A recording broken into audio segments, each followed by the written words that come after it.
Hello, we're live, finally. Welcome back to another live stream that I like to do from time to time when I don't have time to make a proper video for you guys. But this week, I wanted to talk about why Taiwanese people kind of hate their own government, or even do they? And as we go along with the stream, the more people join, the more we can make it a bit more of a discussion, because of course, I can't represent every single Taiwanese person. I can't express everyone's views, because everyone has their own idea. Let me just make sure that this is working. I don't know if it is. It's not showing the audio level. That's annoying. Roy Cube is in the chat. What up? Roy Cube, if you could tell me if you could hear me, because I don't know.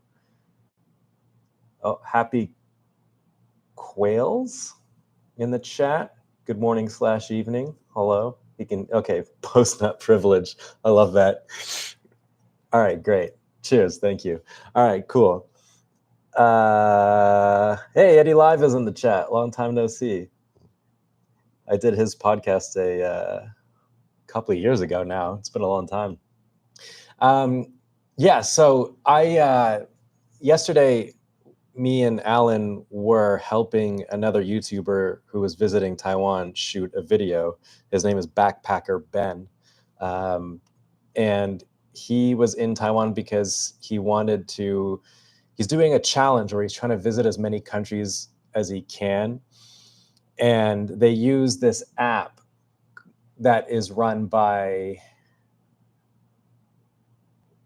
the World Health Organization. It couldn't have been the UN. I don't know. Anyways, and he was excited to come to Taiwan so he could check off Taiwan and increase the number of countries he's been to, until they realized that they didn't recognize Taiwan as a country. And so technically, this doesn't count towards his list. Anyways, so he had the idea of asking Taiwanese people if they think that Taiwan is a country. And as you might imagine, everyone said, of course, Taiwan's a country because he's here. They're here in Taiwan and they're Taiwanese. And so why wouldn't they say that? Of course, they're going to say that Taiwan is a country. Me and Allan kind of knew what was going to happen. And we were helping him because we speak Chinese, and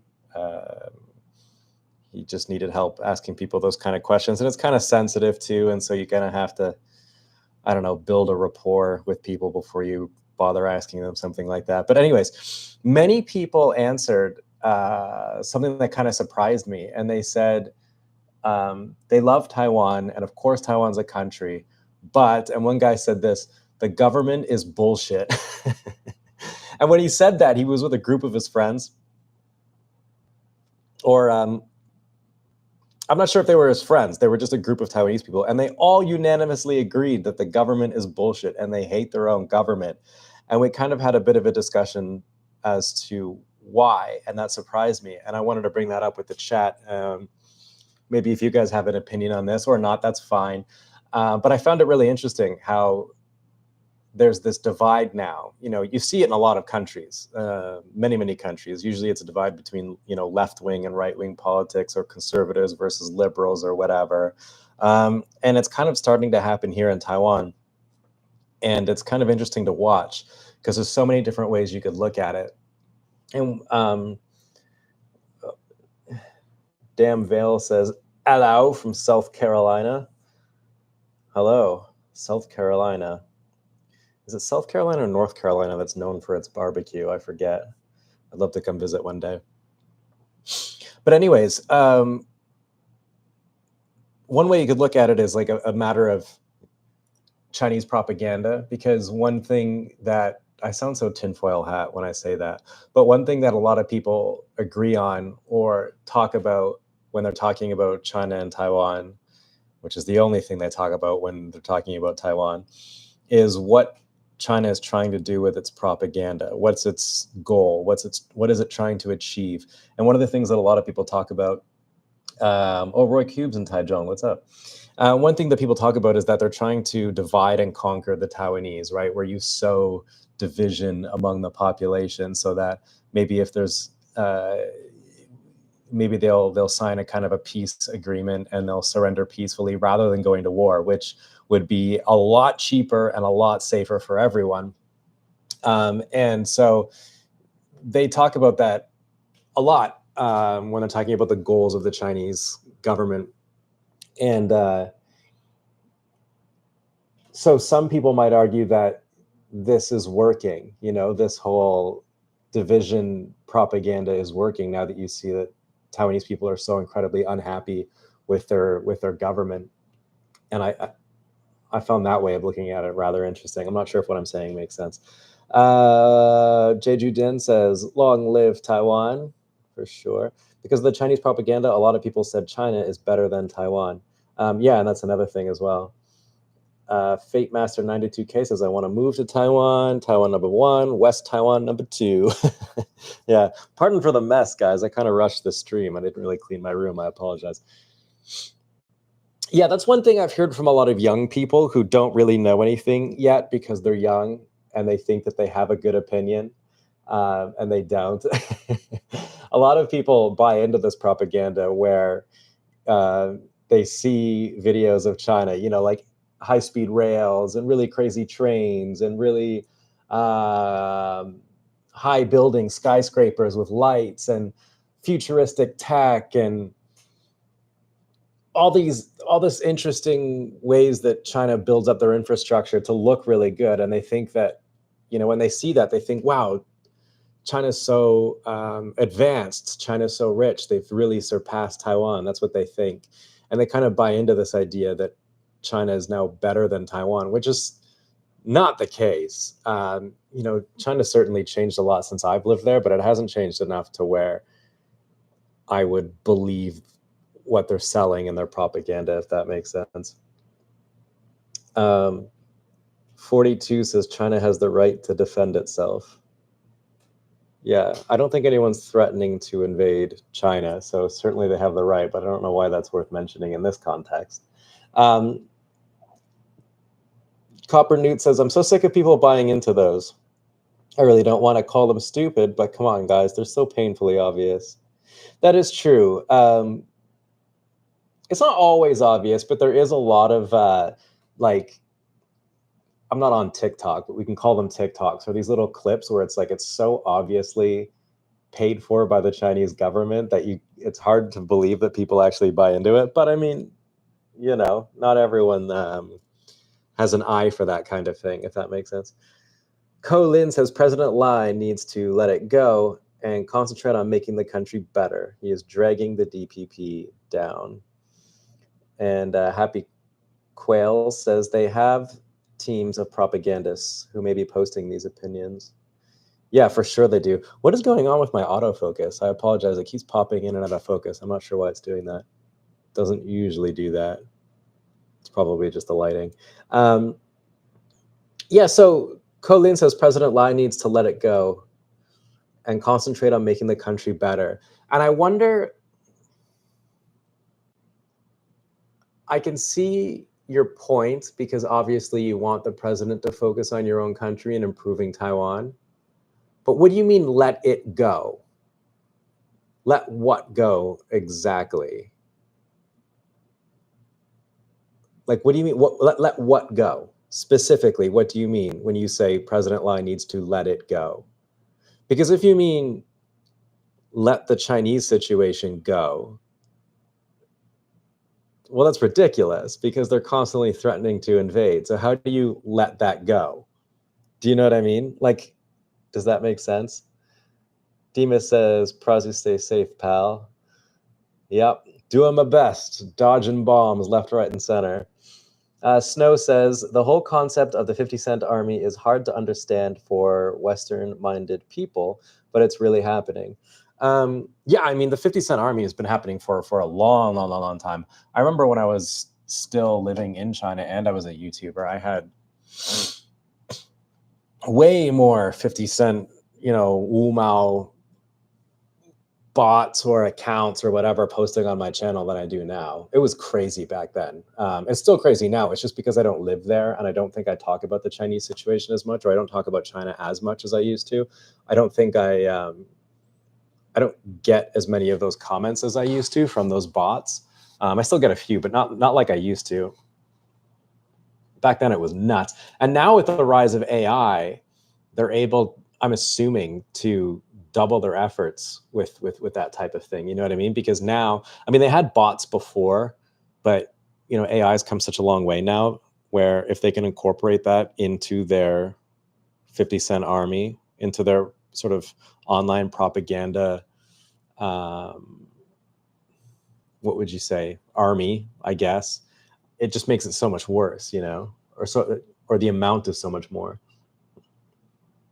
Copper Newt says, you know what's crazy? I don't know. Can you guys see that it shows the number 1 and the number 2 next to certain people's names and a number 3? Is that like the person who comments the most?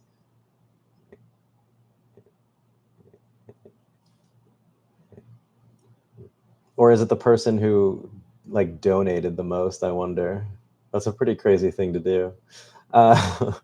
It's making it so competitive, if that's the case. Copper Newt says you'd also see multiple of those propaganda video in a row, almost word for word. Yeah, like some of them don't even change the script. Jeju Den says, what's the topic for your next video? I don't know. I was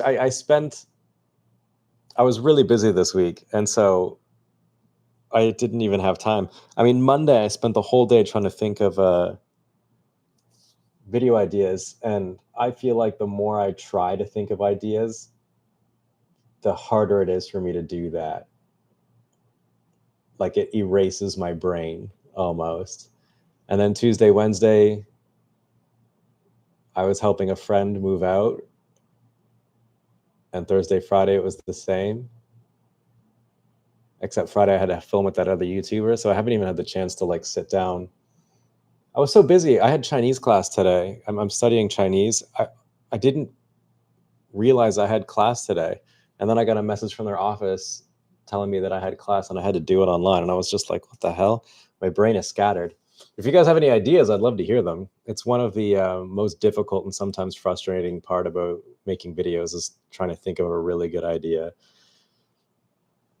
Especially when it comes to Taiwan, because nobody gives a shit about Taiwan.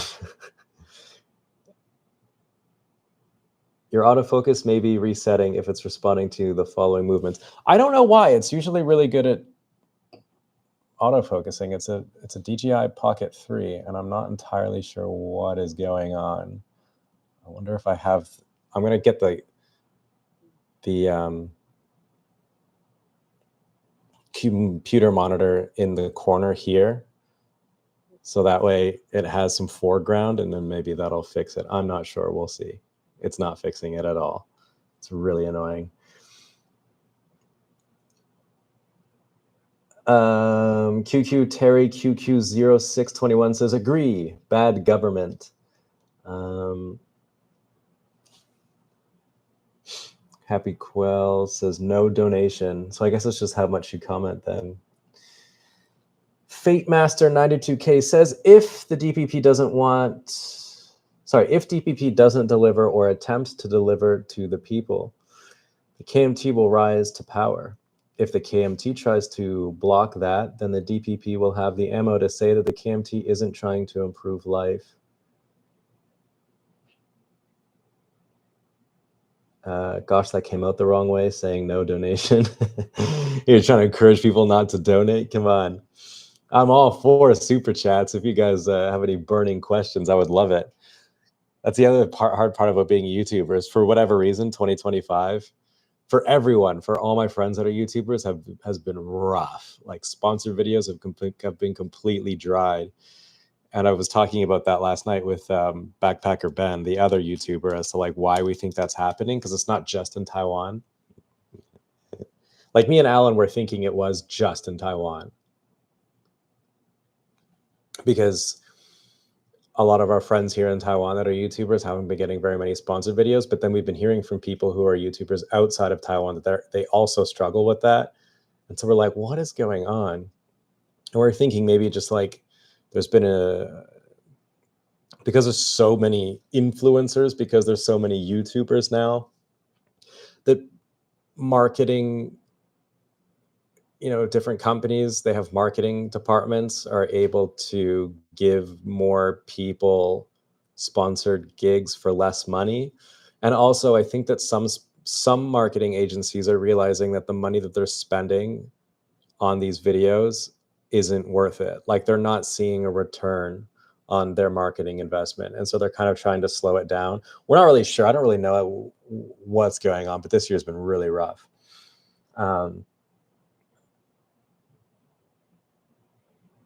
Okay, Ron Ball's Gaming. Zach here, who watches the podcast. Tackless Zach. You gonna do more videos about eating random stuff for a week? Maybe. I don't know. If I can think of something interesting to eat for a week, maybe I will. Roy Cube says, I have a question. Did the recent typhoon affect a lot in Taiwan? No. Typhoons almost never, ever hit Taichung. I have a joke about it, kind of a joke about it in my last video about the last typhoon. They never, because of where Taichung is, unless a typhoon somehow goes into the Taiwan Strait, like in between China and Taiwan, and then Taichung, like, literally nothing happens. And the typhoon was huge. It was a huge typhoon, but here in Taichung, it was like the clearest skies I've ever seen. It was crazy. If you haven't done it, ways that Taiwan is culturally similar to Japan and ways it may be better or worse for people to visit Japan. Yeah. That's a tough one. I think a lot of Taiwanese people like to be compared to Japan, or they really like to be seen as somewhat similar to Japan. And although there are some similarities, they're not that big. I kind of liken it to the similarities between Canadians and British people. There aren't really that many similarities. Like, sure, we speak the same language and we might have some similar foods and stuff, but the way that it's tough to explain. I don't see a lot of Japanese culture here. I mean, but then I do in some ways. It's really hard because you have to pick apart the culture and get into the specifics.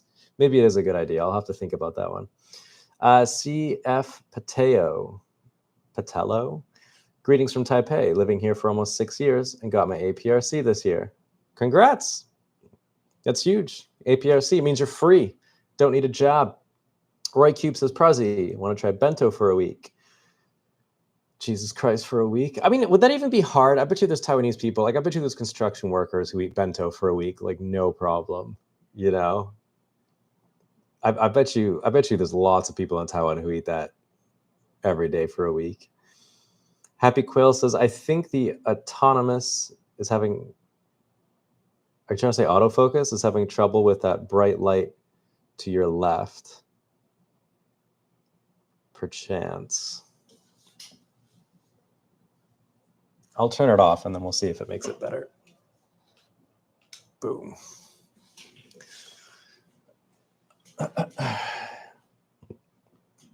Jeju Den says, you got to change your channel niche to hating on China like Simo and Winston and watch hundreds of thousands of views pouring in. Yeah, maybe. I don't know. I don't really want to. Again, that niche is a niche. And having a niche is really tough because you start to run out of stuff to talk about eventually.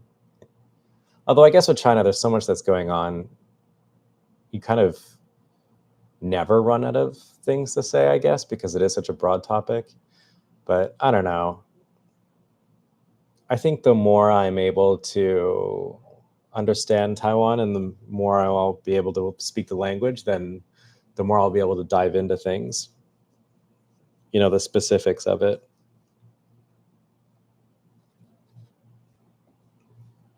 Because it makes it hard. Like before, when I lived in China, it was only you guys, my Western audience, my English speaking audience. And now it isn't. It's all, not all Taiwanese, but mostly Taiwanese people, and I have to learn, what it is that they want to watch, and they might not. It's hard to know what they want to watch.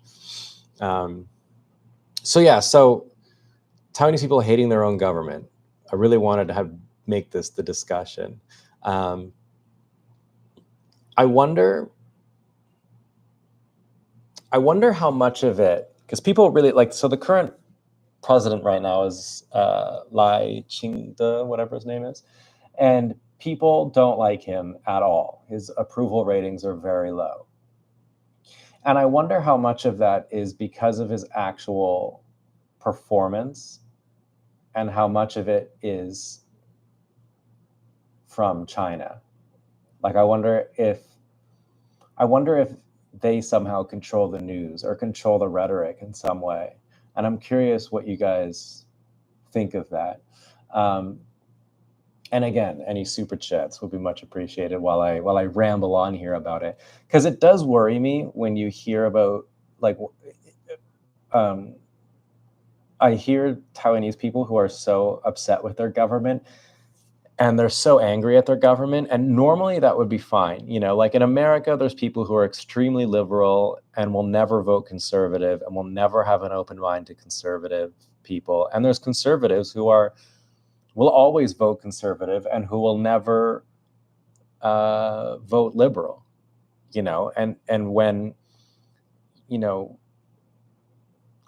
every liberal right now in America hates their government because it's a conservative government. And it's the same thing works the other way around. Especially the further you get to the extremes of how people are politically. And I'm watching that happen here in Taiwan as well, where even people who voted DPP, even people who are Green party, who typically vote for that party, are really pissed off with their own government, the government that they voted for. And I look at it in two ways. Like, one way is that it's totally fine because it's a democracy and people are allowed to have an opinion and they are allowed to dislike their own government if they want to. Of course they can. You can say whatever you want about the government here. It's a democracy. But on the other hand, you kind of hope for more unity in a country that is under such a huge threat.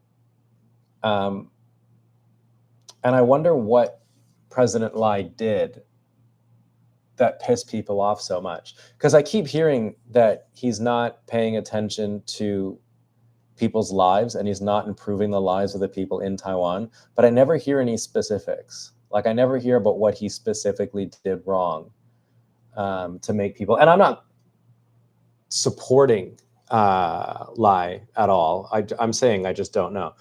Oh, Stowe, my first super chat. Thank you. That's going to go to, what's that going to go to?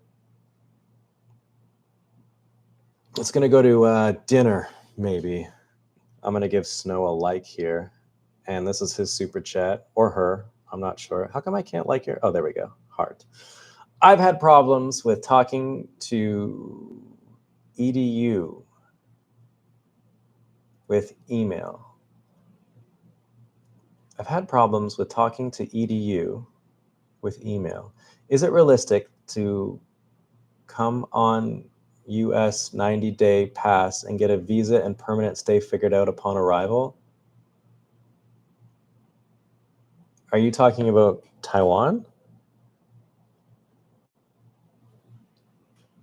I've had problems with talking to EDU. What is EDU?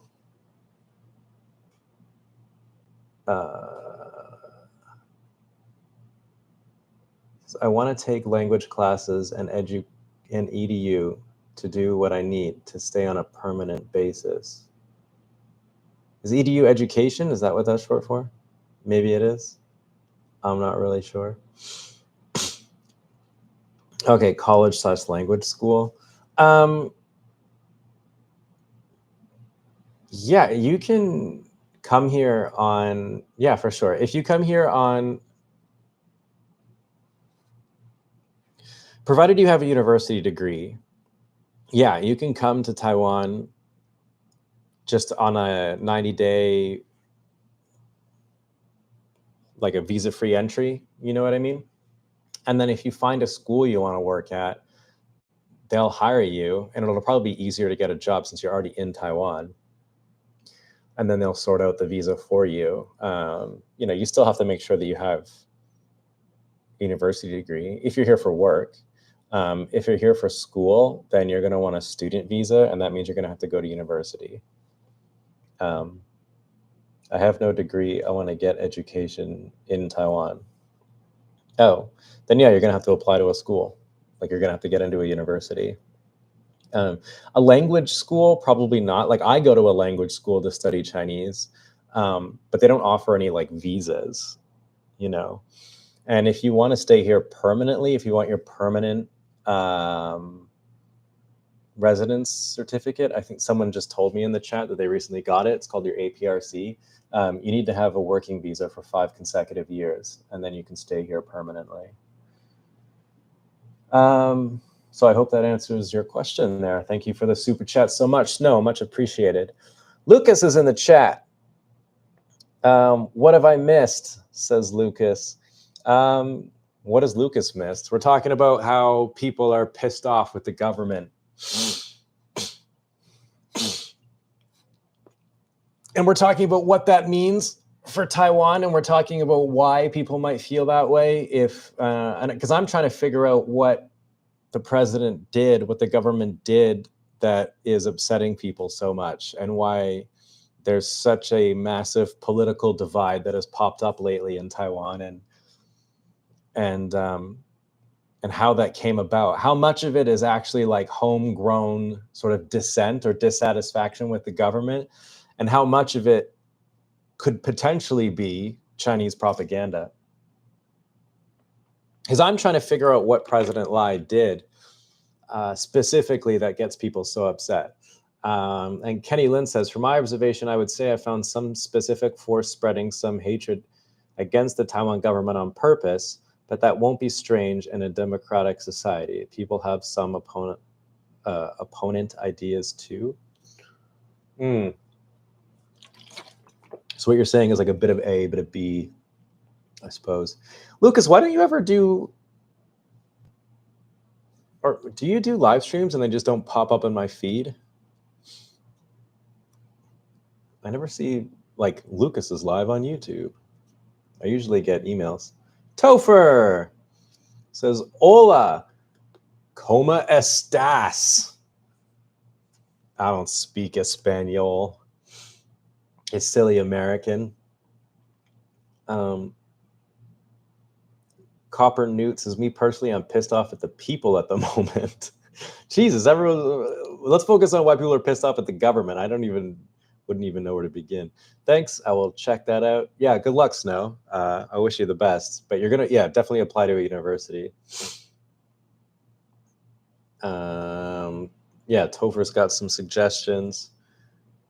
Yeah, sweet. I got Topher and Lucas in the chat. I've got 2 different sides of the military challenge in here. Lucas says, not for a long time. Those news podcasts weren't that popular. I'm spending my time 3D printing Taiwanese bears instead. Yeah, Topher was telling me you're going crazy with 3D printer. I want one of those things that you printed. I saw on your Instagram. It's like I don't know what it is. It's like you print it out. It's like the shape of Taiwan, and it makes like a noise. It's like a fidget spinner. And Francois, my last live stream was years ago. Francois should do another one. GF 347 says, polarization is nothing new. It's extreme polarization that's new. In Taiwan, yeah, I would agree with you there. We'll send you an affiliate link tomorrow. Oh, nice. This is gonna be like my first sponsored video of the year. Is gonna come from Lucas, so I can sell his 3D printed. What are those called? Those things that you make, Lucas? Those, it's like Do you know what I'm talking about? It's like in the shape. You used one as like a fishing lure or something. I don't know. I was trying to figure out what it was when I was watching your Instagram reel, but I was like, what is this? What is this silly Swedish nonsense? This Swedish these Swedish tricks. 42 says, yo, is there a market for Middle Eastern food in Taiwan? Thinking of opening a falafel kebab shop in Taiwan. There's a few of them in Taiwan, but not enough.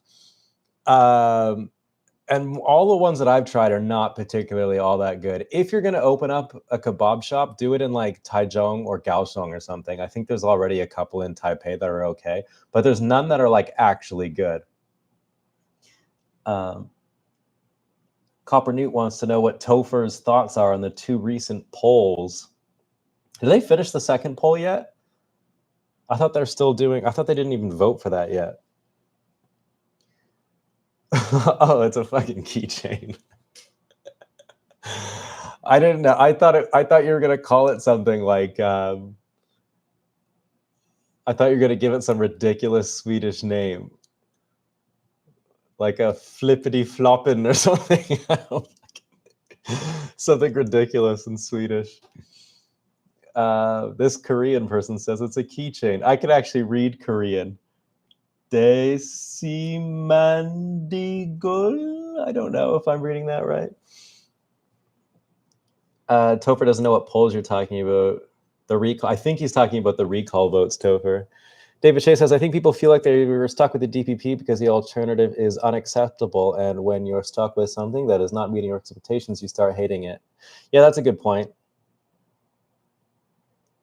Why are you getting political? It's no fun. I just voted today. Is it no fun? Yeah, I mean, I guess it's not fun. I'm just curious about it. That's all. I wanted to learn a little bit about why people feel this way about the government. We don't have to talk politics if enough people don't really want to. Right now, we're talking about Lucas's Swedish keychains. KMT lawmakers survived Taiwan's second recall vote by a 2-1 margin. 31 legislators can now serve out the terms without any. Oh, they finished it? Did they really? Wow, what a fail on that recall vote. God damn. Kenny Lin says kebab stall is easy to get in Taiwan. I'm in Taipei.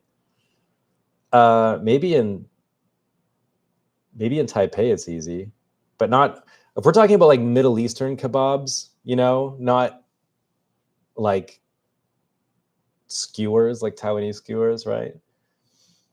How long are you streaming for tonight? I don't know, as long as I feel like it, I guess. Topher says, I think the recall votes were premature. Many of the KMT were just elected last year. Not enough time for the votes to turn against them. Not like Persian food. Yeah, do it.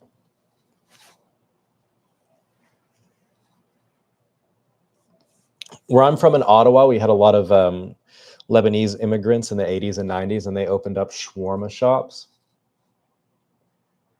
And now Ottawa has like the best shawarma in the entire world. So if you could learn how to make there, I'd be at your restaurant every single day. Lots of bad apples in both parties, but also lots of good people too. Okay. And it's Taiwan shaped. Pretty nothing to do with Sweden, but you're not the only one calling it fish worm. Well, it's got lots to do with Sweden, because Lucas is Swedish. He's selling us the Swedish tricks. You should do more military videos with Uncle Topher. I don't know that me and Topher would survive another military video. That shit was hard. Because a lot of people don't realize it's like, you know, Ku had to cut that video, obviously, to make it watchable. So you don't see that it took days. Like it was like nonstop. There were no breaks. There was no time to like sit down and relax in between activities. You know, like we had like a lunch break or whatever, which was barely a break because we had to feed each other and but there's no like the way I had it described to me when they did the first military challenge, which I wasn't a part of because I said no, was that they would do an activity like an exercise or a type of military training, and then you could relax for like a few minutes while they set up the next activity. But the one that me and Topher did was with the special forces. They're called the Liangshan special forces. Liangshan is I think it's in Kaohsiung, and these are like the fucking Green Beret Delta Force, fuck you, special forces people of Taiwan. I don't know. These people are insane. They're just built different. These people have different genes. That's the only way I can describe it. Like, they aren't built like normal people. They're not built like you and I. These are the kind of people you can drop in the middle of a jungle with nothing, and they'll survive and thrive and still find a way to find you and kill you. Like that these kind of people, like, they're just not like you and I. They're nuts. There was no breaks. It's like, here's a bunch of exercises that hurt, are borderline unsafe, and then it's just boom to the next one. And so the whole time you're out of breath, your lungs are burning, you've got severe sunburn, you're dehydrated. It was really, really, really, really difficult. I'm glad I did it because it taught me a lot about myself, and it taught me to not be such a cunt all the time. Because I was very much the kind of guy who would like suck all the energy out of the room. You know, like, I didn't want to do it. I didn't really want to be there. I didn't have a good attitude. I never do. And I complain a lot.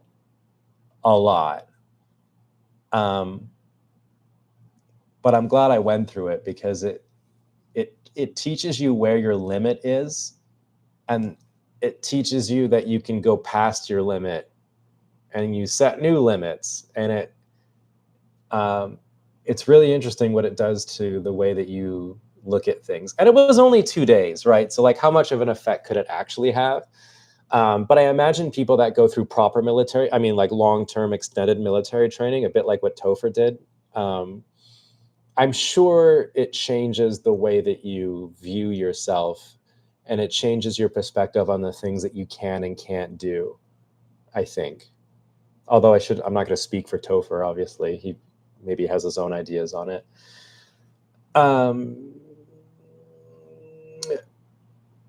Okay. Copper Newt says, yeah, fair. I think people thought them being pro-CCP was enough for a recall, but oh well. Yeah. I mean, I did a whole live stream on the recall votes, a few weeks ago. So I don't know. You can check that out for my thoughts on that. Snow says, been to Ottawa when I was 14. Very pretty city. I'm from Maine originally. Cool. I've never been to, well, I've driven through Maine to get to Cape Breton, but I've never been. Uncle Topher says, politics is a dirty business. Sure is. Those recall discussions are so boring. Why not the energy on getting the country better? I don't know. Some people would argue that the recall votes, I think the reason why they had the recall votes is to make the country better. I'm not saying that. I'm just saying I think that's maybe the idea. Topher says, I'm too old for military videos like Coos. You're not that old. You still got a lot in you. Kenny Lynn says, I think the KMT voters are loyal and old. It's not even possible to slightly change their thoughts. I mean, you're right that I think most KMT voters are old, but not all of them. I've met some younger people just because their family is KMT. Their family comes from China, and so they also vote KMT. Ivan Riviera says, when you lived in Ottawa, did you cross to Gatineau to pick up gas? No, we would cross Gatineau to get drunk because when I was growing up, the drinking age on the Quebec side was 18, but it's 19 in Ontario. So when we were 17, if some of us turned 18, earlier, or we get an older friend to drive us to the Quebec side, we'd buy a bunch of beer, then drive back to the Ottawa side and drink it. Disco Pogo says, I came to live in Taiwan rather than China due to your videos. I'm so glad. Oh, cheers, man. That's good to hear, and I hope you're enjoying it. Ron Balls Gaming, or Tackless Zach, says, there's a great place in KL that has the best Middle Eastern food. Iraqi place right by the Twin Towers. Nice. F. Lynn, Mike Hunter is bold. Nice. Maybe you can do Standard Army rookie video. What do you mean?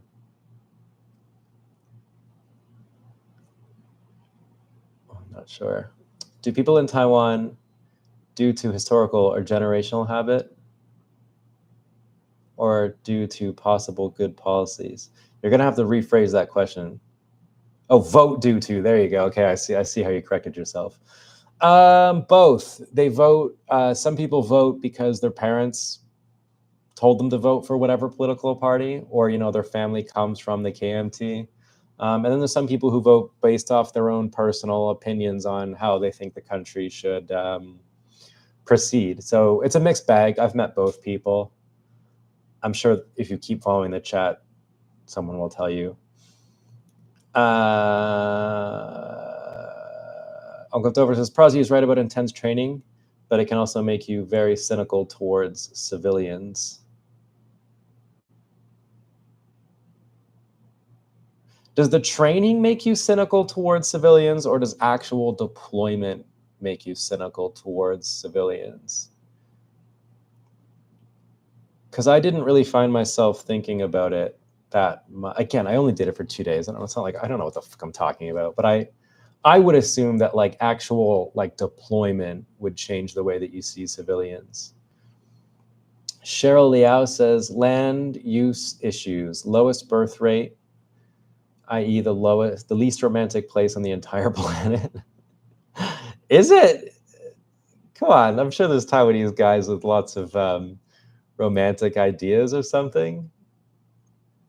I know the birth rate is quite low, but it's like that all over the world. Maybe a video with Topher teaching Praz how to do math. It'll be fun to watch. I think Topher would blow his brains out 5 minutes into trying to teach me how to do math. Kenny Lynn says, I think the military training in the very beginning, everything they do just want you to force you to accept the order. After a period of time, the professional military skill will be started to. Yeah, I mean, that's definitely the idea. It's just to break you down. Like any idea you have of your own way of doing things, or any ideas you might have of questioning them, goes out the window real quick. And that's most of the training. It's just getting you used to following orders without questioning it. Eflin says, Standard Army entry-level training video. Oh, you mean like basic training? I think that's what Ku did. I could be wrong. I think that was his first military video, wasn't it? That he did with Lucas and Allan and the others. I could be totally wrong. So you're Canadian? I have some relatives that live there. Nice. I'm guessing those relatives are either poor, or if they're Taiwanese, live in Vancouver. Ron Balls Gaming says, what's Allan up to tonight? Any chance you can get him on the FaceTime call? I can try him. I'll tell you what. My next super chat, I'll get Allan on. I'll call up Allan. I wonder if I can actually invite him to this live stream. Let me see. What does this do? Share screen and stream. I don't have access to this feature. Are you kidding me? There has to be a way where, like on Instagram, you can like live stream with multiple people. Overnight real estate millionaires with no working criminal system eat bitter but butchered by family. I don't know. I don't really know what that means. There are civilian defense forces in Taiwan. Oh, like a militia. Charlie L says, poor rich within 1 decade, slush, cold, volcano, obsidian. What are you talking about, Cheryl? These are just words. Daisy, who's this Korean person, says, at Topher, regarding to the nuclear power recall, KMT is even arguing that the USA will make Taiwan's nuclear waste after it reactivates, and TPP advocates to disagree is because USA needs Taiwan buying US nuclear energy.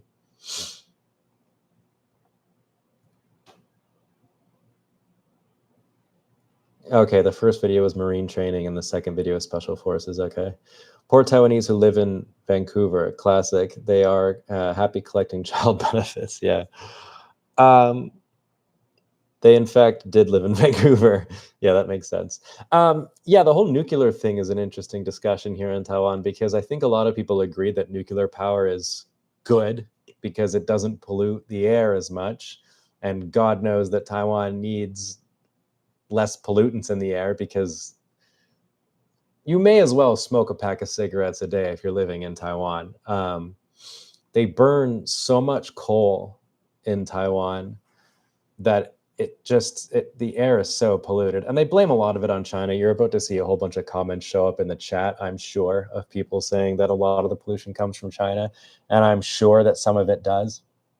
But you also can't deny that, like, the coal burning here is relentless. And if they switch to nuclear, I'm sure it would solve a lot of those issues. However, the big problem is that Taiwan has a lot of earthquakes and typhoons and natural disasters, and you don't want to put a nuclear power plant in the path of any of those things. So I can also understand why Taiwanese people are against nuclear power as well. Ron Balls Gaming, for Allan, do an impromptu podcast. I don't know if he's going to be up for a whole podcast, but we'll see. That's a $2 super chat just for you, Zach. I appreciate the support. Maybe when I might go out later to meet my buddy Mark, and I might meet Allan as well. And if I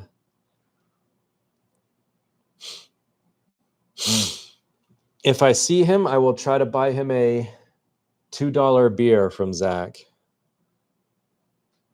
I'm ringing him now.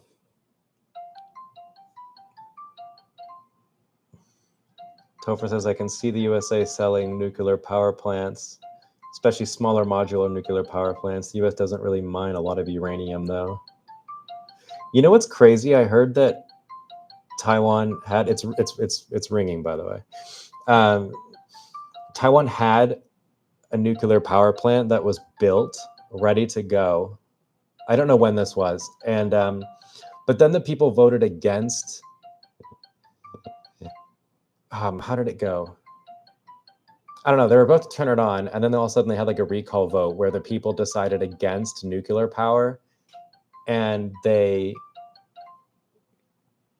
disassembled this brand new power plant and like sold the whole thing to France. It was a massive waste of money. Allan is not answering his phone.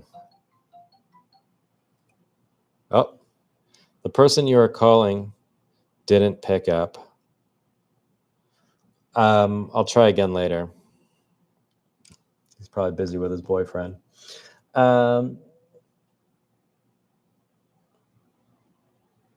Jason Lisa in Taiwan says the DPP has not been democratically elected since 2016, so naturally people don't like them. What are you talking about?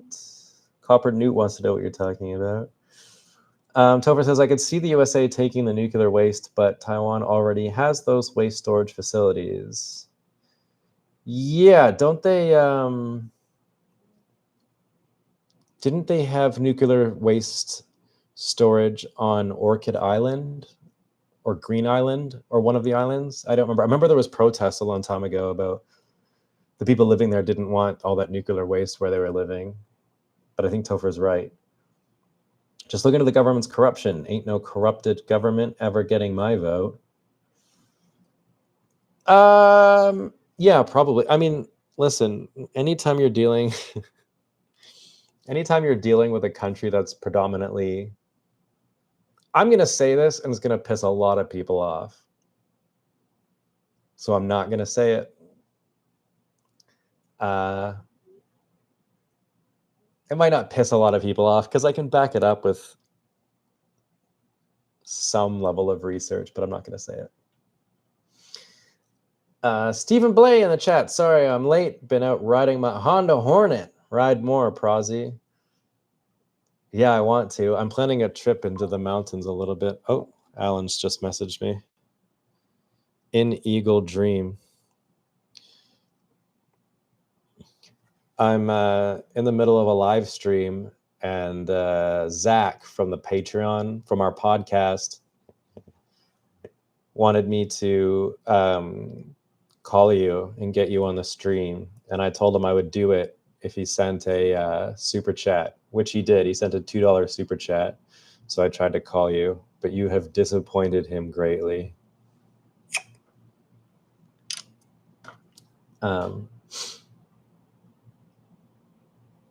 Yeah, Honda Hornet. Those are cool. Those are fun.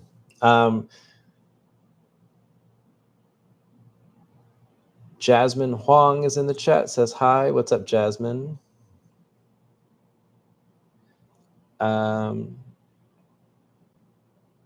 Here's a, what am I using right now? My Mac. Here's a Chinese comment I'm going to have to translate and read. 我其实很自己的政府没有错，但是不会天公去说中国话。哦，中国好棒棒，全都是因为腐败的吃水吃着很自己的政府。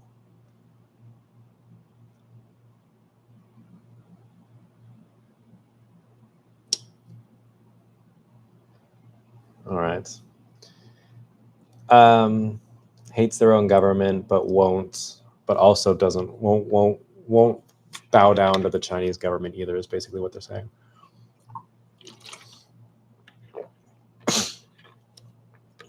The DPP is against the nuclear cause.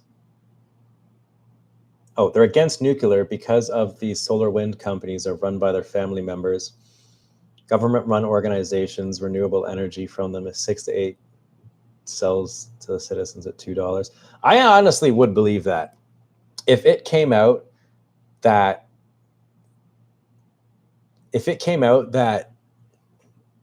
whatever companies were in charge of the wind and solar power, that Taiwan, by the way, is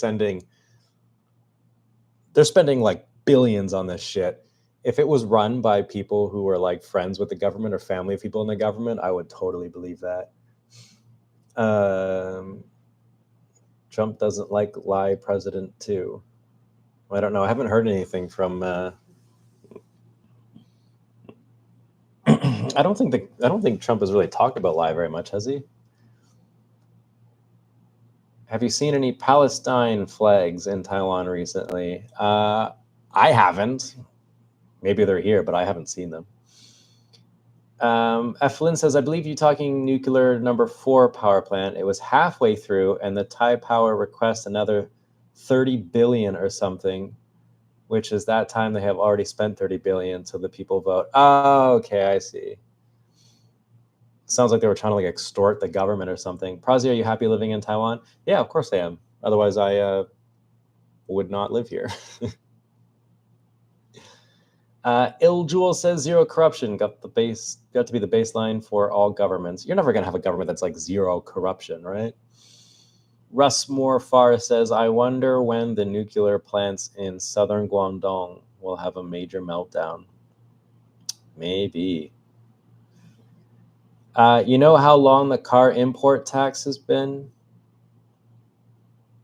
No, Allan's in the chat. There you go. Yeah, the car import tax is like ridiculous in Taiwan.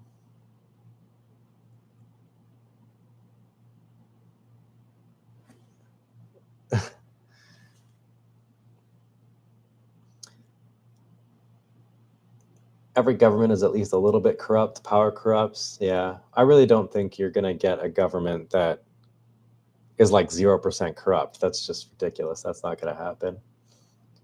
Joe says, you talk to Winston these days. I know you talk to CMUC, but wondering whether you keep in touch with Winston too. Winston, not so much. I haven't talked to him in a long, long time. Not for any particular reason. It's not like we hate each other. I don't know why. I've always been closer with CMUC.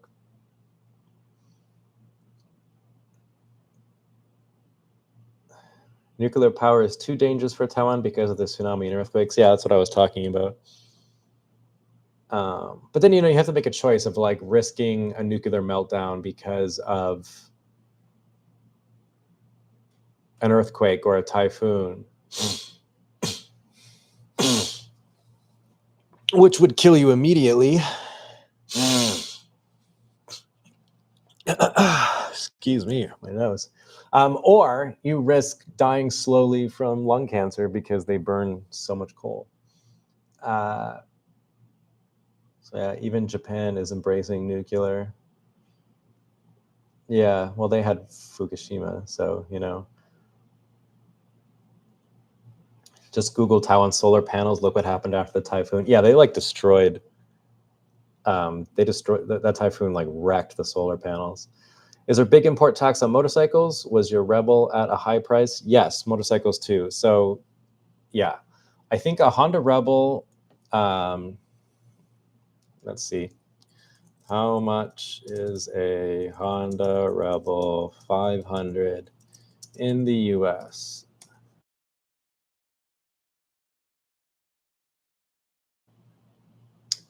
It is $6,800 US. Okay, so that's how much a Honda Rebel costs in the US. I got my Honda Rebel here in Taiwan, and it cost me 300 grand, a little over 300 grand, which in US dollars is $9,900. So I spent, nearest makes no difference, 3,000 US dollars more on my Honda Rebel because I live in Taiwan. So cars and motorcycles cost a lot of money in Taiwan. And I think the reason they do this is because the island is kind of small. It's sort of a way to, I don't know, protect traffic, I guess. I got a $70 super chat from this person. I thank you very much for it, sir. But you didn't send a message, which is a mistake that a lot of people make. But I appreciate the super chat. That will go to something. I'll think of something. Well, actually, I don't have to. On one of my previous streams, I was charged with purchasing the country of Australia for my friend Tokyo Sam. So I'm currently working up the funds through my live stream to purchase Australia.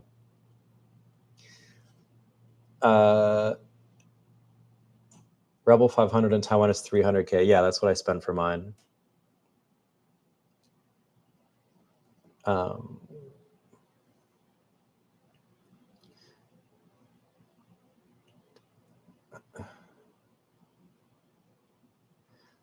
The current government in Taiwan is more concerned about retaining control instead of the well-being of its citizens. But what do you, again, I've heard this line used so many times, but I specifically, like, what are people talking about when they say that?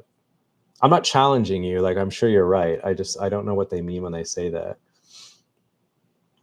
How much is insurance for bikes?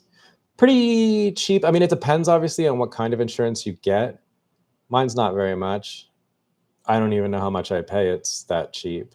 I pay it annually.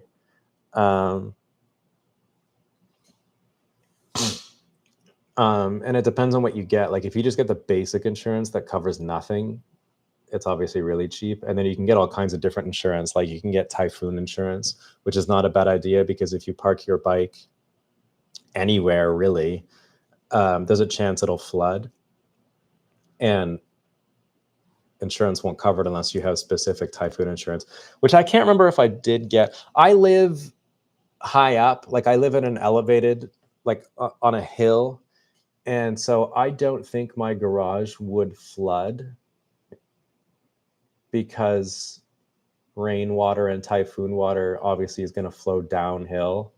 So I don't think I got typhoon insurance on my bike, but I should. But then, you know, also like I said earlier,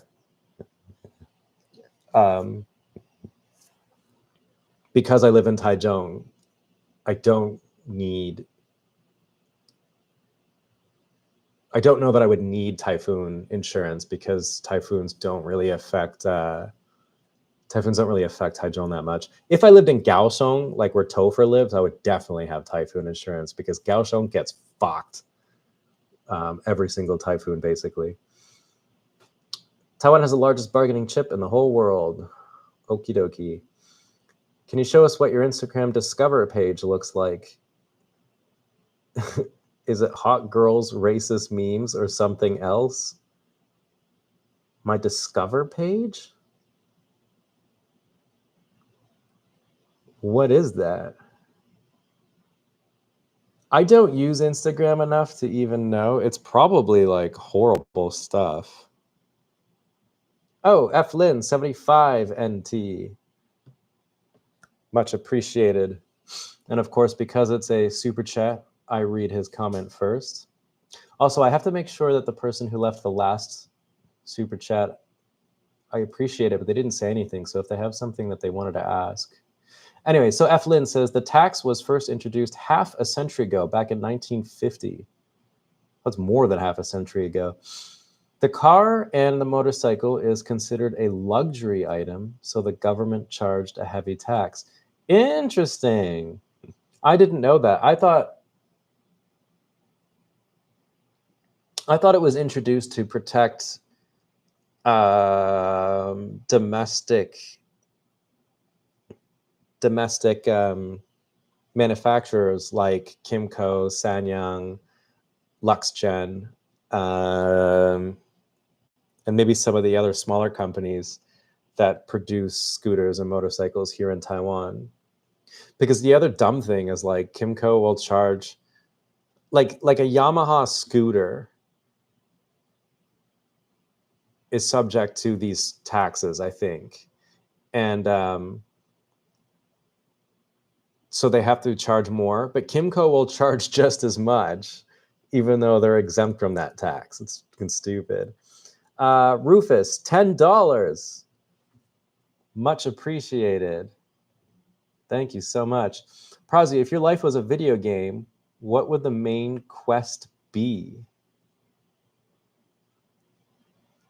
What would the main quest be? Interesting question. I don't know what you mean by the main quest. What would the main quest be? Is another way of asking this question is like, what is my main goal in life? Which is an interesting question. One that I haven't really thought of because I don't think I view my life as like, I don't have a point. I don't have like a singular point that I look to in my life. You know, like some people, I guess, have this where it's like, the one thing I want to do before I die is X, Y, and Z. You know, maybe they want their company to reach a certain point before they sell it and retire. Or maybe some people want to have, they want to live long enough to have grandkids. Or some people want to be able to run a full marathon, and that's like their big life main goal. I don't have one, and I've never looked at my life in that way. I've always looked at my life as a series of short-term goals, you know, like 5 years-ish. And so I tend to look at my life in stages. And one thing I've been trying to do lately as well. I'm not sure if this is related to your question, but I was watching James Pumphrey's channel. He used to be a host on Donut Media, and he started his new channel called Speed with 3 E's. And he did a video about how to like enjoy your summer, which I found really interesting because it's difficult to enjoy a summer in Taiwan because it's so hot. You don't get to enjoy the usual summer things like going outside. Going outside is a death sentence in Taiwan. Anyways, and one of the things he talked about, which I found interesting, was like naming your summer. So like 2025 for me would be like the summer of Chinese lessons, I guess, or summer of like self-improvement, because I've been trying a lot of things. I've been trying to invest more into myself, making myself better. So I've been spending probably too much money on Chinese lessons. And so I've been going to classes every Saturday. And then just recently I've signed up for more classes. So now I go on weekdays as well. So I do it 4 times a week now.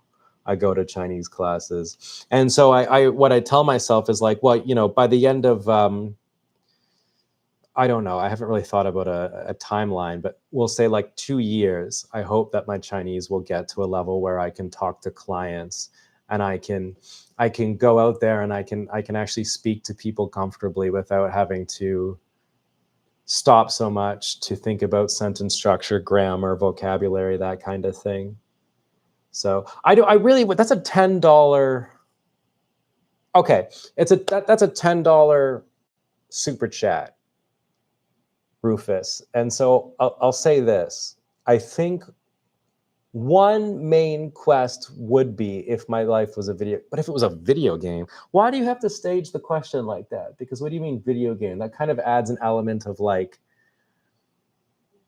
supernaturalness to it. But I wonder if you want like an actual. I wonder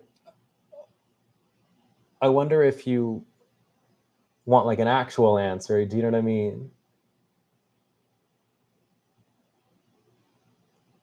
That's a good question. You've got me stumped, my friend. Just main life goal. Okay, I got you.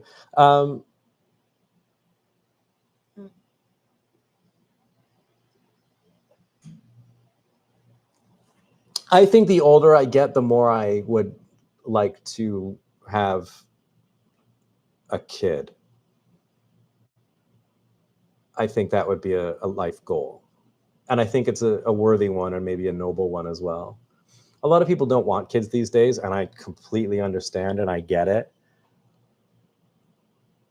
But I think I would like a kid. But maybe I think the decision on having kids is an easy one. Most people know whether or not they want to have kids. I think the difficult part is finding a woman who I would want to stay with forever and who I think would make a good mother is the difficult one. That's way more difficult than deciding on whether to have kids. The decision on who to have kids with is a lot more difficult of a decision than whether or not to have kids, if that makes sense.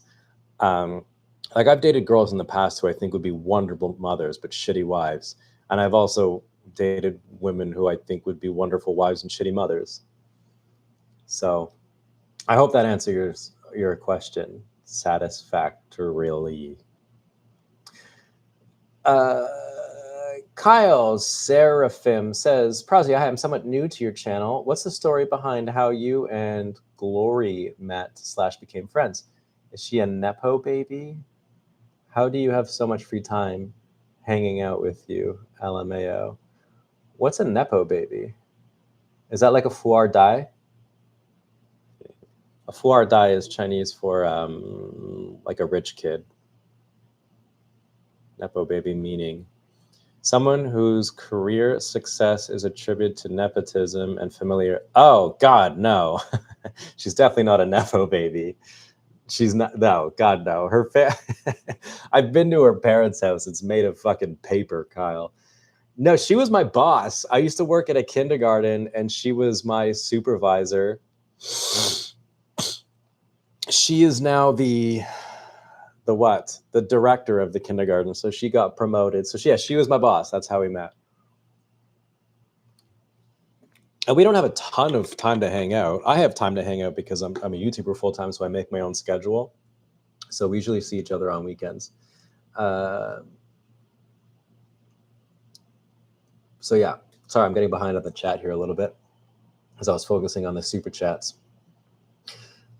Lots of side quests, but we haven't found the main quest yet. Well, I answered the question. That tax is called something, which does not matter if the manufacturer is on the island or outside the island. Really? It's not even an import tax? I thought it was an import tax. It's just a straight up tax on vehicles. That's fucking stupid. I didn't know that. Thank God F. Lynn, Mike Hunter is bold in the chat. I would have no idea.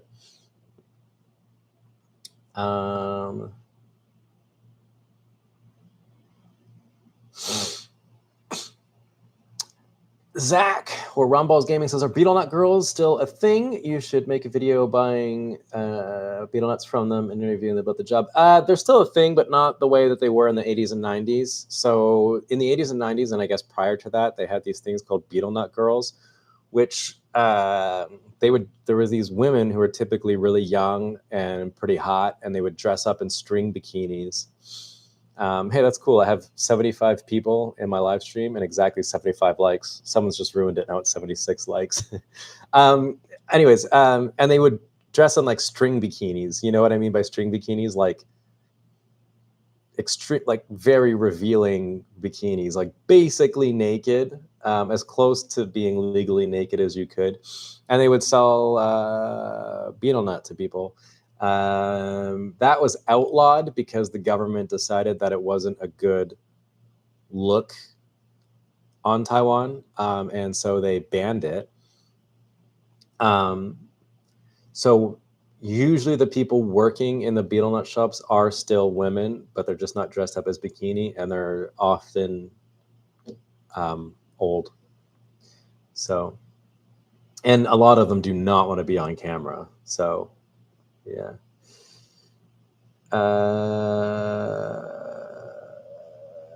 Kyle says, most people want kids. It's the money and the time commitment. Well, the money, that makes sense. But the time commitment, if you're having issues with the time commitment, then you don't want kids. That is the way I see it. You know, money, I agree. But time commitment, like, you don't want kids if you have issues with the time commitment. Like, I think those two things kind of go hand in hand. Eflin says, where do you want to raise your kids? Good question. I would like to raise my kids.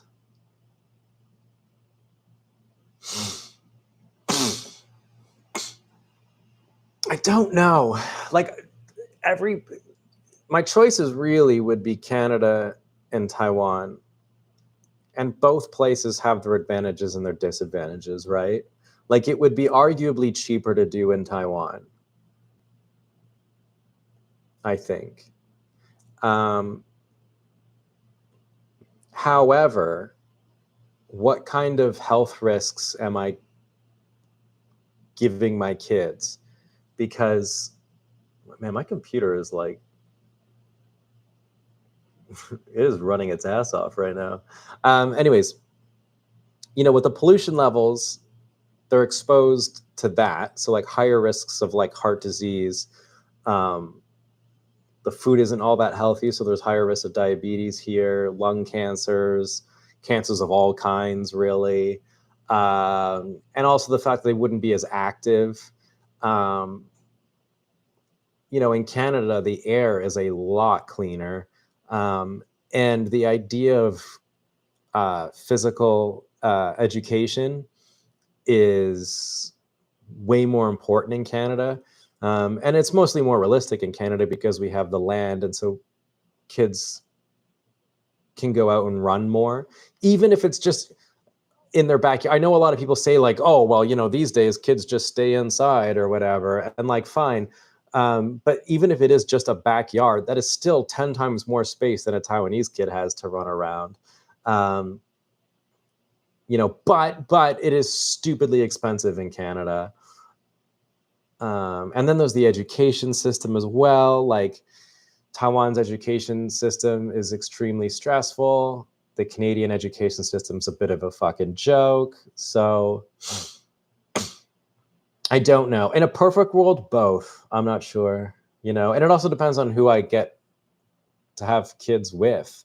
Like if I'm with a Canadian woman, then our cultural values align and there's more harmony there. And so it makes the decision a bit easier. Whereas if you're going to have a not multicultural relationship, but like a, what do you call that? Like a sort of culturally diverse relationship where you're fusing two cultures together. That doesn't always work. Multiculturalism has its pitfalls, and so that's something to think about as well. Cheryl Liao says, I'm looking to leave to regain desire for family. As soon as I saw the crowd, my ovaries shut up. What? I don't know when this Japan military stronghold / KMT temporary retreat became a rat cage. Cheryl, I appreciate your comments, but I have a really hard time understanding what you're talking about. Kel Polichuk says, are you and Allan planning to come to Taipei anytime soon? Maybe do a meet and greet. Maybe. Me and Topher and maybe Allan might be going up in September sometime for a premiere for a video that Ku shot, but I'm not 100% sure if I'm going or not. But if I am, I will let the masses know.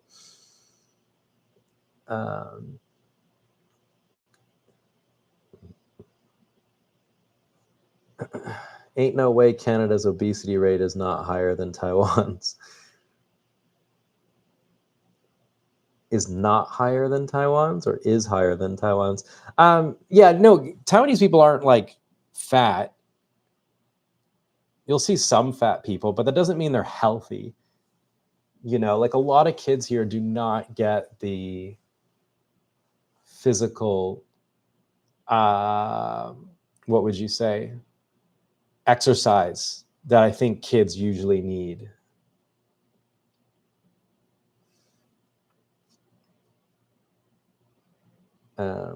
Yeah, Ron Balls Gaming says, would you really date another white woman in your lifetime? Maybe. I'm not against it. Cross-cultural relationships. That's what I was thinking of. Thank you, Allan.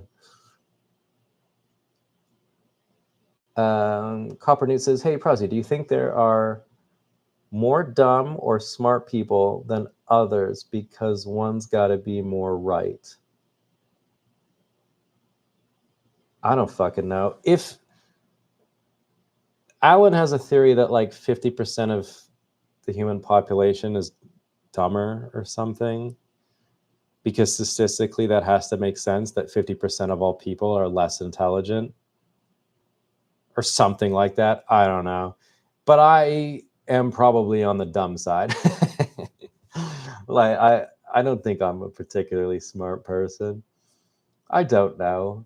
Like I used to think like some people were really dumb, and then I realized that I'm the dumb one just because I wasn't like, maybe they just said something that I disagreed with, and so I thought they were wrong, and so I just didn't pay any attention to it. You know what I mean? Good question, but I also don't really know what you mean. Do you think there are more dumb or smart people than the other? I think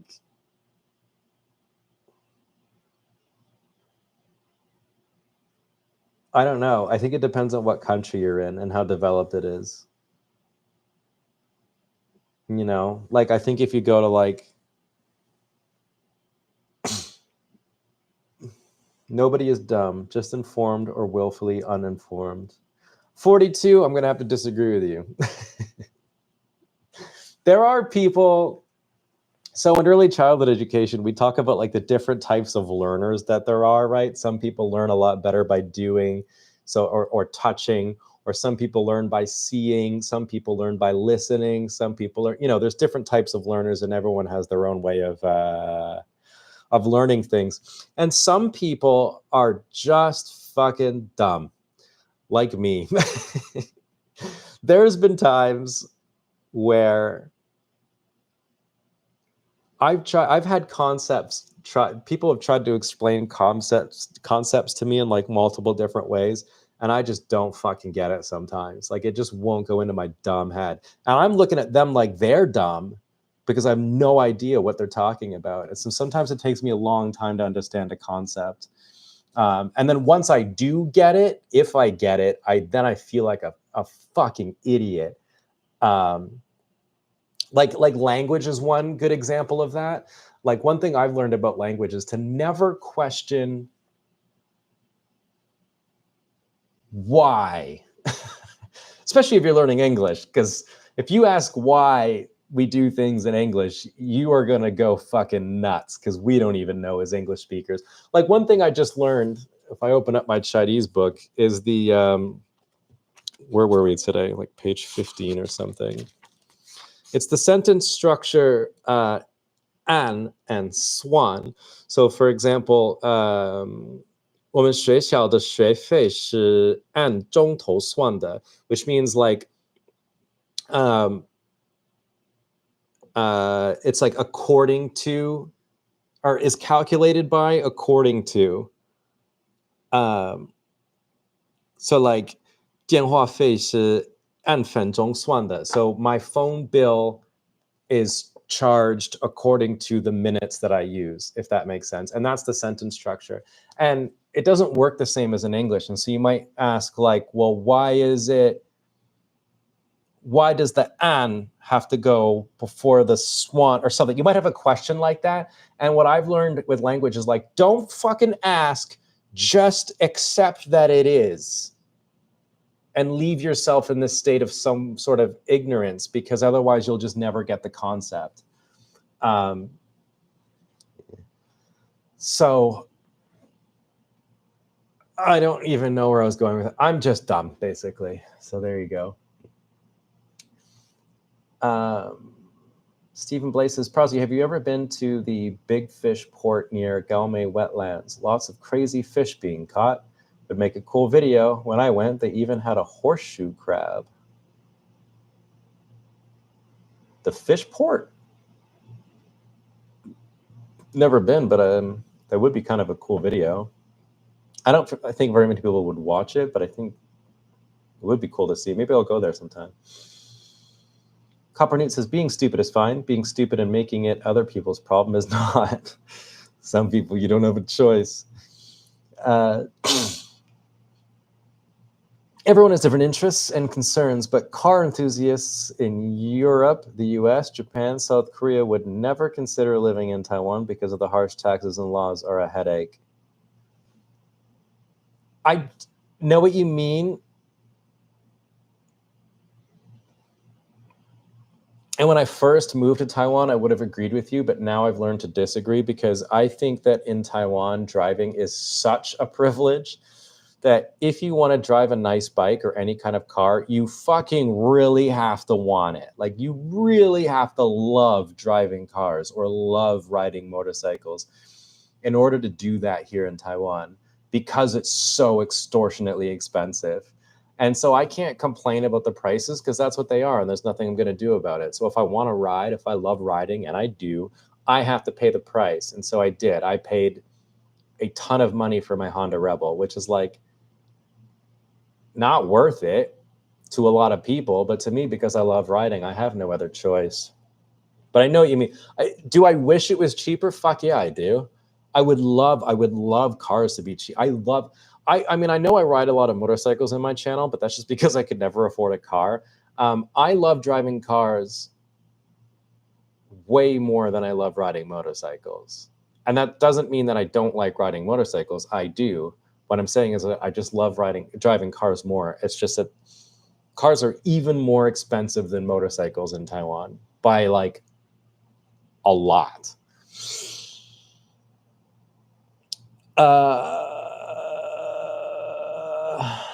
Where am I?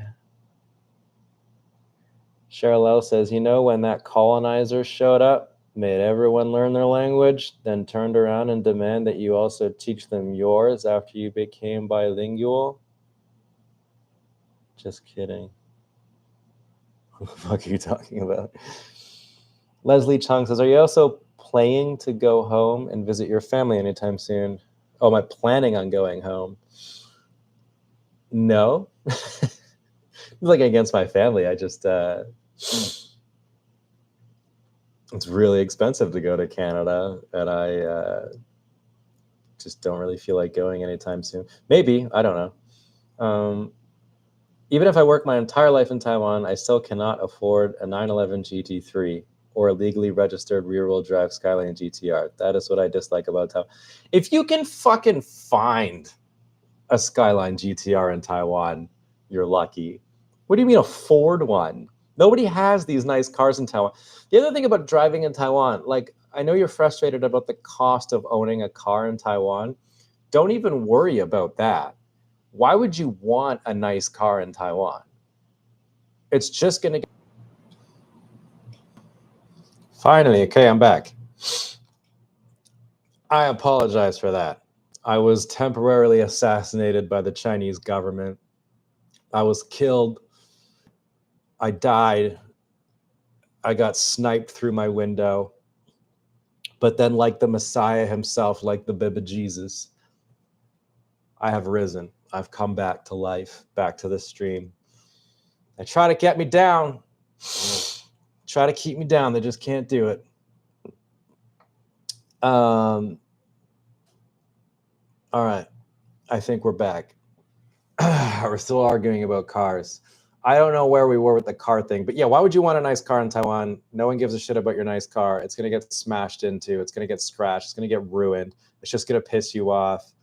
There's no point in having a nice car here because the way that Taiwanese society works, it's just fuck you in your nice car, which sucks. I wish it wasn't like that. If you want nice cars, if you want like a real driving culture, go to Japan if you can afford it and if you can get a visa, which is really hard. I'm not sure how to get a visa for Japan because I haven't really looked into it, but I know you need like a degree, but you also need like your fucking transcripts and stuff like that. It's really weird. But over there, they've got way better cars, way more interesting cars. Here in Taiwan, it's like, why would you want that? Kyle says, do you really need a car in Taichung though? I thought everything is walking distance. God, no, Kyle. In Taichung? No. Taichung, I've always said, is a bit like a really big, small city. It's like a really big, small town. Everything is spread apart. And it doesn't really feel like a big city. It's very weird. I love how Praza uses his TV as a clothes rack. Those are, I put my bags up there, not my clothes, because that TV doesn't work. Is there anywhere to go driving on around the mountain? Do you drive at all? Yeah, there's some great roads in the mountains or on the East Coast. Beautiful roads, for sure. Definitely loads of places. Kending or East Coast, yeah. Great roads.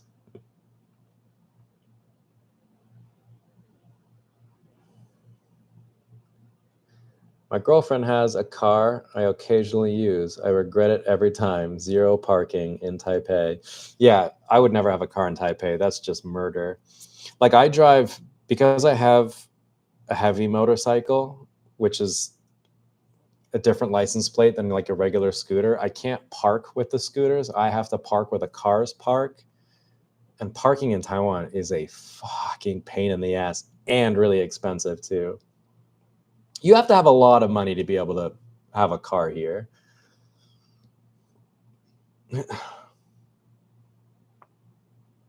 I said diving, not driving. Oh, fuck. Diving. Yeah, there's fucking diving everywhere. I don't know. I don't go diving because that would scare the shit out of me. A lot of sea turtles and shit. Yeah. Parking where the cars are? Like, who cares?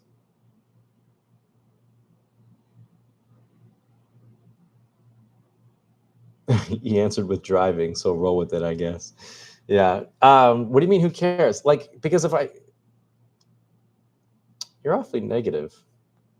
He's a channel member too.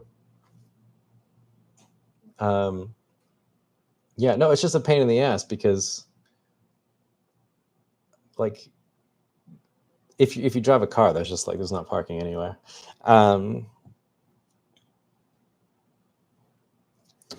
Good.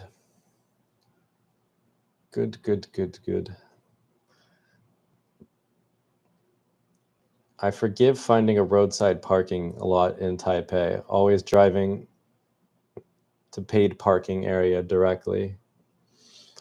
I mean, yeah, and even those are like really expensive. You know, like some of them are like a couple hundred a day.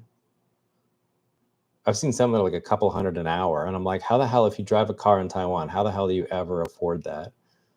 It's just bananas. What time is it? We're going on 11 o'clock. We got hour 33 on the stream.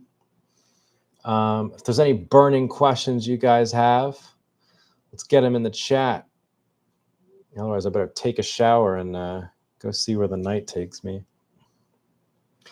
Could you make a video where you sign up and become a Grab or Food Panda driver for a day? You know what's really funny, Zach? I was just talking about this with Allan and one of the staff at Uptowner the other day, where I was thinking of becoming an Uber Eats driver, because Uber Eats drivers here in Taiwan all drive scooters. They don't drive cars like they do in the West. And I thought that would make a really interesting video. However, a few people have already done it, like Francois has done it.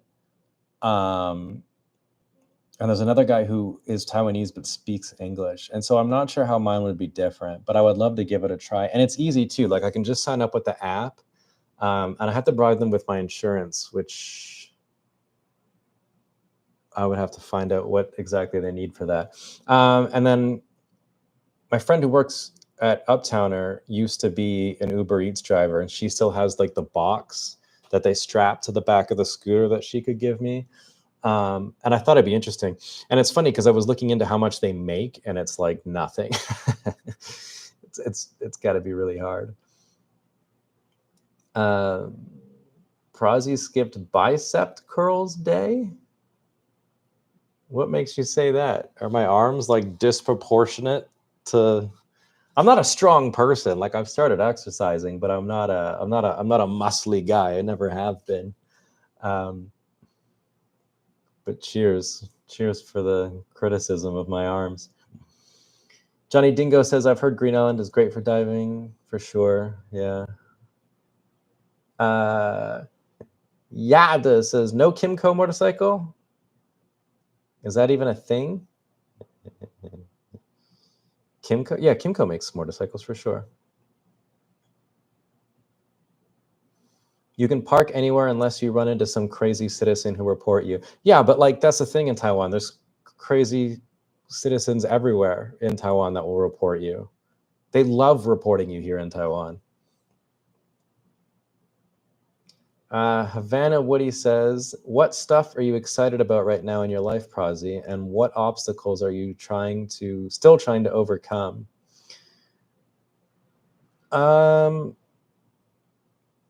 Good question.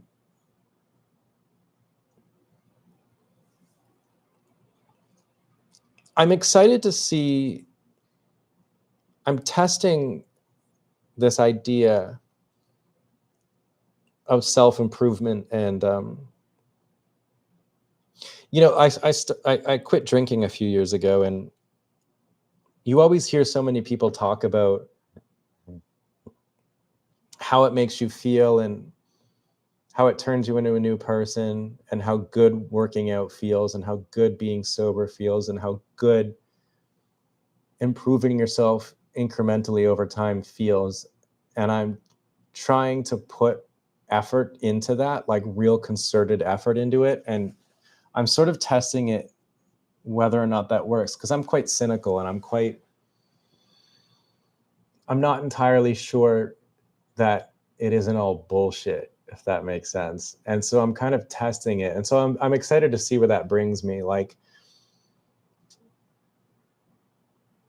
you know, if I tell someone that I'm working out lately, not heavily, just casually, a few times a week, you know, and then I say something like, well, it doesn't really make me feel any better mentally.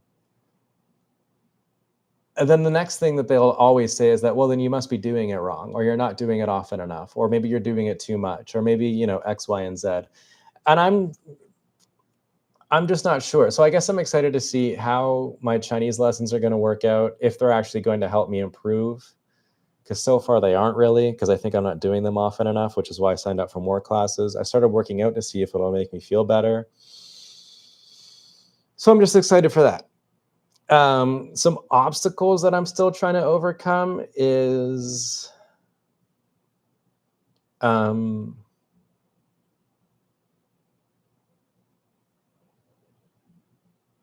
hate the idea of being stuck in the same place. I don't mean physically, but I just mean like in life for a really long time. So like I became a full-time YouTuber, I don't know, last year, 2 years ago, maybe. And like my numbers have not improved at all, which is really embarrassing. And so you could chalk up this whole business idea to a failure because I've been doing it so long.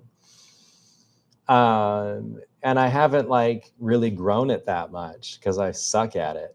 But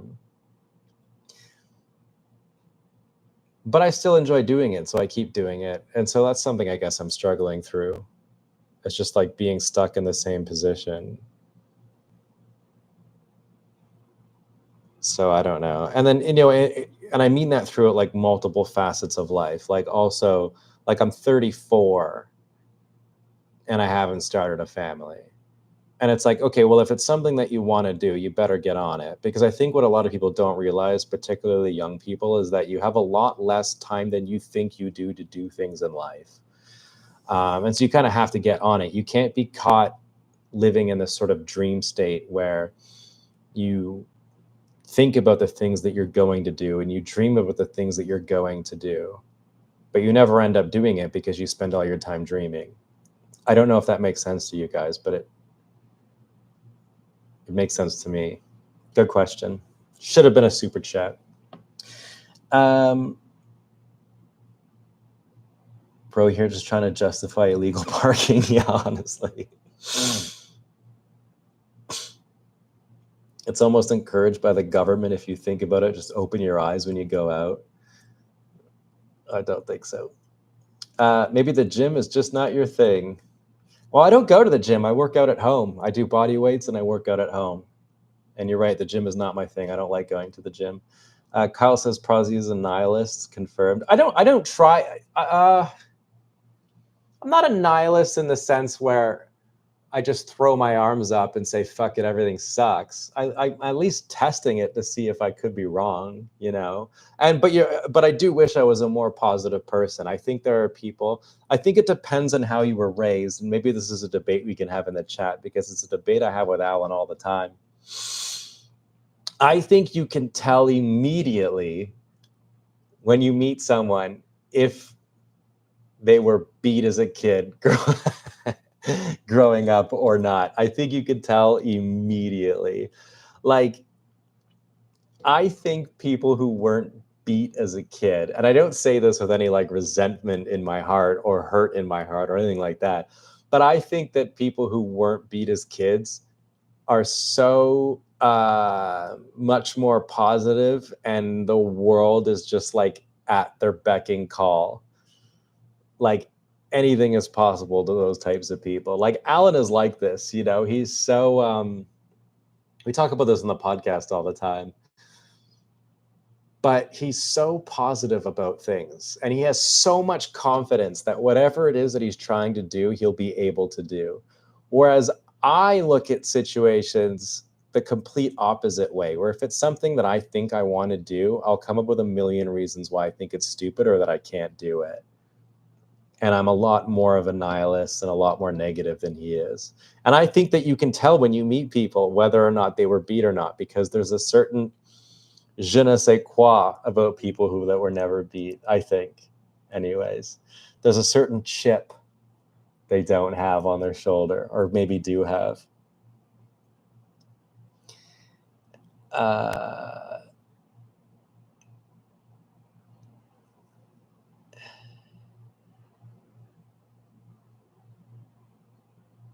Kenny Lynn says, Prezi, do you want to try Duolingo app for learning Mandarin? It gamifies the learning process. Yeah, I've used Duolingo for a bit, and it's okay. It can really help with your vocabulary. But I really need, I think I need a teacher, which is why I go to classes now. Like I need someone there with me to practice speaking with, to kind of get on my ass a bit. But I wouldn't say Duolingo is a bad app, I think. Like if you already have a bit of a grasp on the language and you need a bit of vocabulary help, I think it works.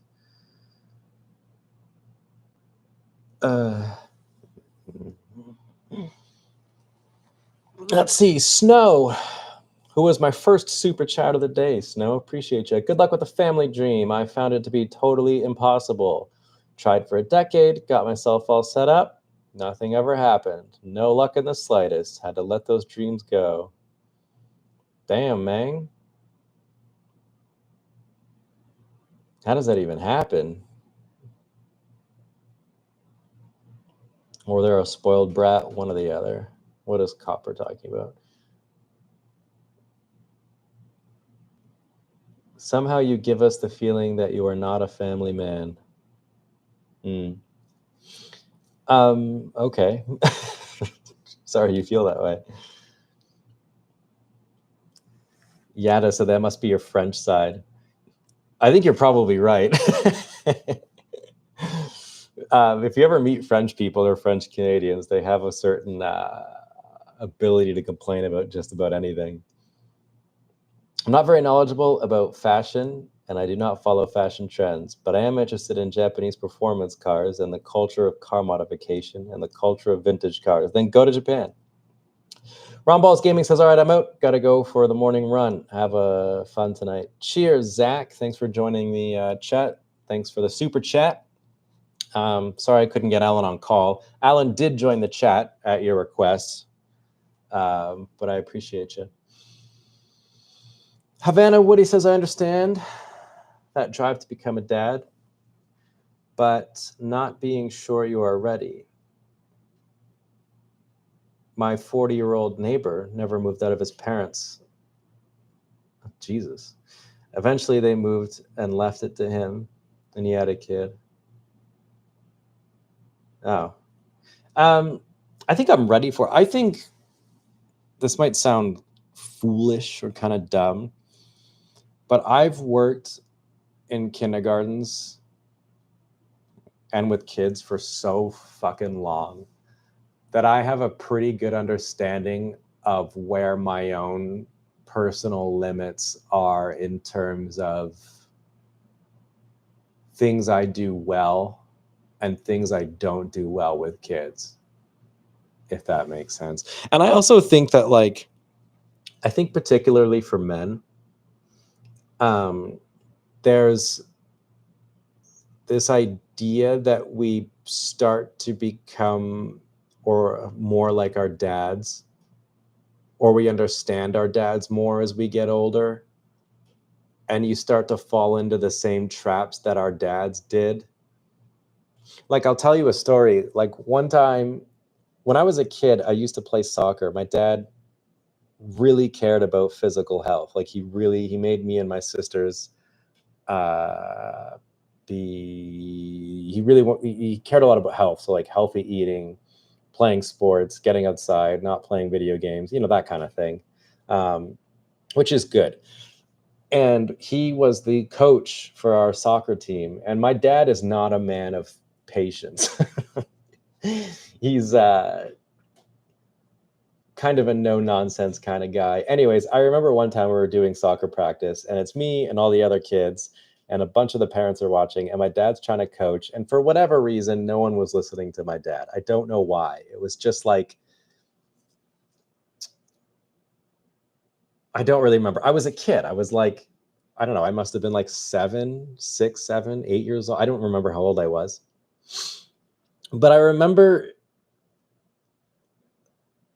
like halfway through practice, I knew practice hadn't ended yet, my dad just picked me up. We got in the car and just fucking left. Like, I guess, like, none of the kids were listening to him. So he was like, you know what? Fuck it. I'm out. And he just left all the kids there.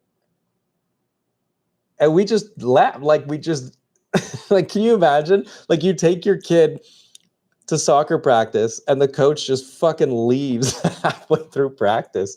He was just like, I'm out of here. And he was so pissed off because, like, he knows that he can't yell at other people's kids. He can't hit other people's kids. He can't discipline other people's kids because they're not his kids. It's fucking soccer practice. And they're not listening to him. So he just upped and left. And I thought about that for a long time growing up. Like, how does he have such little patience? Like, how did he not? He didn't even like try to figure it out.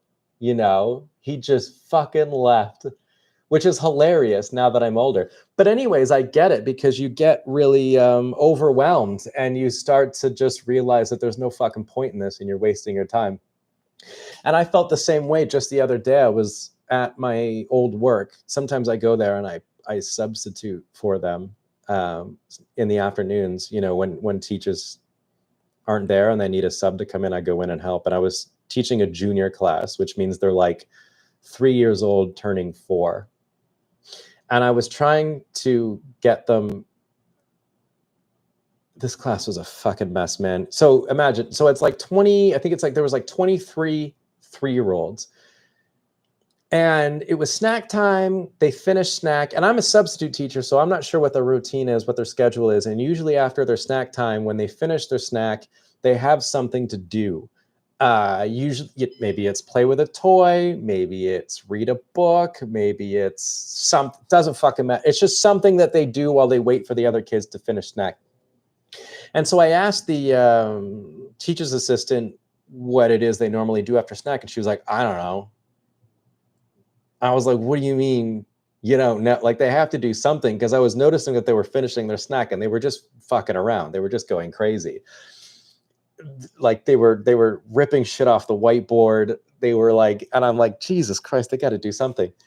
And she was like, I don't know. So I was like, you know what? Fuck it. I'll read them a story. All right. So that when they're finished their snack, they can come and I'll read them a story. And I'm trying to get them sat down on the floor to read this story. And they are not listening. Like they're just, the teacher had like this thing, this like Bristol board with all their names on it, and they had little tokens in it for the kids, you know, like as like rewards, and the kids just were like taking it off the whiteboard. So I was like, fuck it. I took the whole thing off the whiteboard, put it on the shelf, and I was like, you guys got to come and sit down and stuff. That thing that I put on the shelf fell down, and so all the tokens just exploded all over the floor. The kids were everywhere, just not listening to a thing I was saying. I felt like a dickhead. And in that moment, I finally realized how my dad felt, because I had that urge to just walk out the door and fucking leave. But the thing is, I have a lot more experience working with kids than I think my dad did, and so I understood. I had to change up my strategy a bit and just kind of suck it up and work my way through it, and it ended up being fine. Why the fuck was I talking about that? But anyways, thank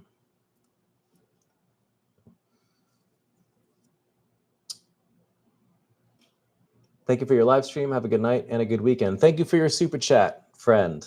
I think you were like the second one. Wife number 1, 16 years, no kids, no protection. Remarried, wife number 2, pregnant with 14 days, now 3rd child. Goddamn, Ross, you're a busy man. Now we know why you came to Taiwan. What? Havana Woody says, my blame towards my parents' failings made me hesitant to become a parent and take on the responsibility because it felt like a trap I was sidestepping Just one day, one more day of freedom from commitment. Uncle Topher says that story is wild. Sounds like your dad didn't have a great sense of empathy back then. I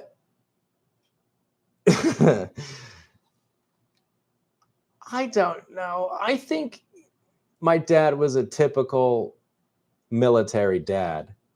He just is very, yeah, I suppose lack of empathy is a good way of explaining it. I don't know. I think he was just a very hard man, if that makes sense. He's a guy you weren't allowed to really get to know, if that makes sense. And I think a lot of people have fathers like that a bit more of a,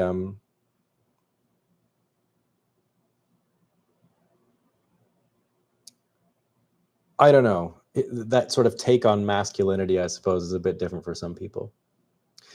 Kyle says, are there no Cocomelon equivalent shows in Taiwan? It puts kids in hypnosis in an instant. So Cocomelon is actually Korean, I think. So it comes from Asia, and yeah, it is popular. Cocomelon is fucking cancer. Okay, don't let your kids watch Cocomelon. It's not good for them. It's overstimulating. It grabs their attention like nothing else. It's fucking, don't let them watch that. It does weird stuff to kids, okay? They're not supposed to watch. You can watch, like, if you have like a niece or nephew or something who's, quite young, put a Cocomelon video in front of them. It does weird shit to them. Like, kids aren't supposed to be like that. Like, I think most people watching this stream are old enough to remember like cartoons, right? Like growing up watching Saturday cartoons, whatever. Like, that's one thing. But Cocomelon does, like, again, like, so the cartoons thing is like, when you're like, 7, 8, 9, 10 years old, when you're a bit older. When you're really young, like, you probably didn't even bother watching TV. Maybe you did a little bit, but there wasn't anything like on TV that grabbed your focus that much. There were other things that grabbed your interest more, like, stuff around your house or outside. When you watch kids watch Cocomelon, it's like, that's fucking weird. Excuse me. It does weird shit to kids. Yeah, childhood trauma is too much for some people. Yeah, I can see that. Like, I can see a lot of people who maybe had a difficult childhood, or they can't come to terms with the way that they were raised, and so don't want to have their own kids because because of that. There's a certain resentment there where they feel like it's not fair to have their own kids because they don't want to put their own kids through that. And I felt like that for a long time. Like, I had to get over my temper, and it's still a struggle for me. Like, I used to work at this kindergarten, which was like an awful place. It was almost like, especially among the Taiwanese teachers, it was like, who could be the cruelest teacher? Like, a lot of the Taiwanese teachers there were fucking really on edge because they were under a lot of pressure. And so they would just, explode on the kids like immediately. It was terrifying. And sometimes, like, I would lose my temper too. And I never like yelled at the kids. But there were times when, like, you could really feel like you were about to, and that scared the shit out of me. One time I remember I did yell at the kids, like properly yelled at them. And it scared the shit out of me because I sounded exactly like my dad when he yelled at me. And I regretted it immediately. And I had to like sit down with the kids and fucking apologize to them. And didn't do it again since. And so I can understand that, where like you not even on purpose take things that your parents did and then you do it as well. It's really weird how that works.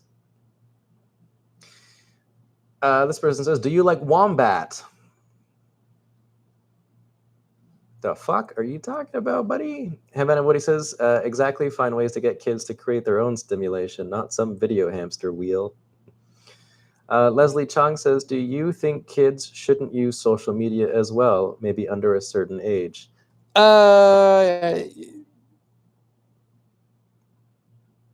Yeah. I don't think kids need social media.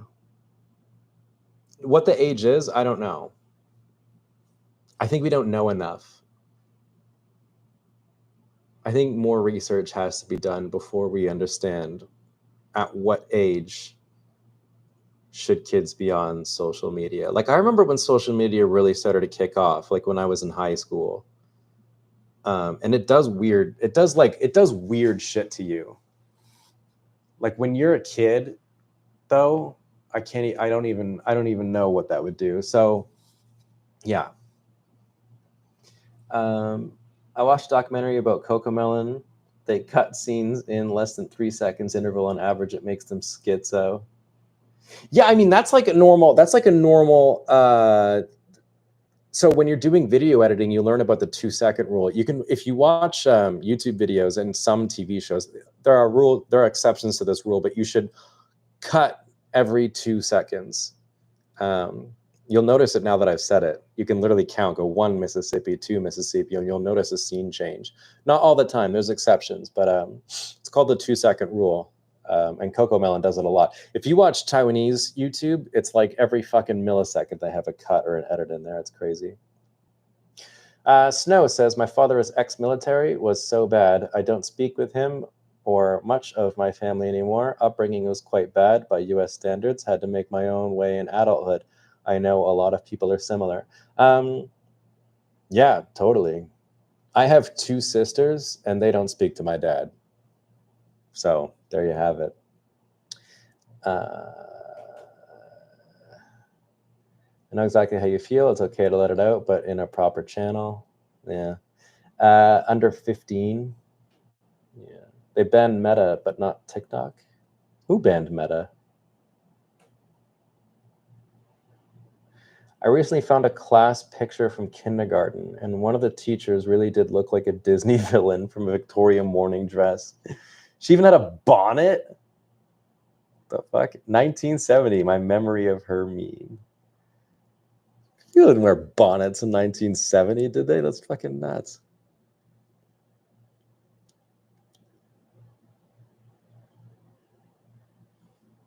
Yeah. Anyways, 2 hours.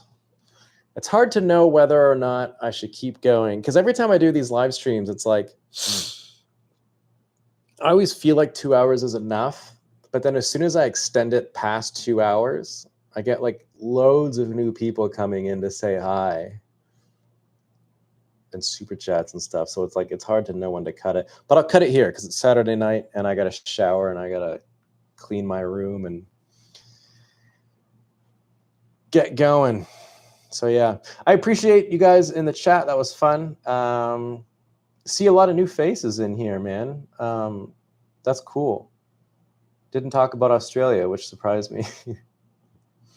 But yeah, appreciate you. I'll catch you on the next live stream. I'll probably let you guys know on Instagram when that happens next. Extra huge thanks to the super chats. You guys made my night. So yeah, have a good night. Enjoy your weekend. Au revoir, mon ami.